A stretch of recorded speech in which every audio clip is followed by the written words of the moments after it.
Beach திருநா வழியில போறதுக்கு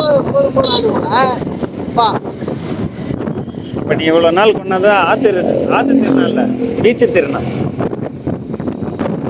நம்ம ஊர்ல மட்டும் தான் வைக்கிறாங்களா வேற எல்லா ஊர்லயுமே? எல்லா ஊர்லயுமே நடக்கும். எல்லா ஊர்லயுமே எந்தெந்த ஊர்ல எல்லாம் ஆறு இருக்கோ அந்தந்த ஊர்ல எல்லாம் நடக்கும். அந்த ஊர்ல நடக்கும். இல்ல எனக்கு இது ரொம்ப நாளா டவுட். எனக்கு தெரிஞ்ச வரைக்கும் நம்ம ஊர்ல மட்டும் தான் நான் நினைச்சிருக்கேன். அதுல இப்ப இங்க ஒண்ணு நடக்குதா? இங்க ஏனாதிமங்கலம் போற வழி இருக்குல்ல, சென்னை போய் பஸ்ல இருந்து ஏனாதிமங்கலம் போற வழி, அங்க ஒரு ஆறு இருக்கு, தென்மனை ஆறு. அங்க நடக்கும். பட்டாம்பாக்கம் தெரியுமா? பட்டாம்பாக்கம் ஒரு ஆறு இருக்குல்ல, அங்க நடக்கும். கடலூர், சிதம்பரம், எல்லா ஒரு ஆறுலயுமே நடக்கும். போதும் போதும் போதும், லிஸ்ட் பெருசா போய்கிட்டு இருக்கு.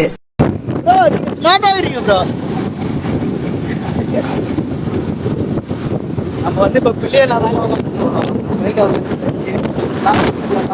அவர் தான் கோழினூர் டான் நாகேஷ்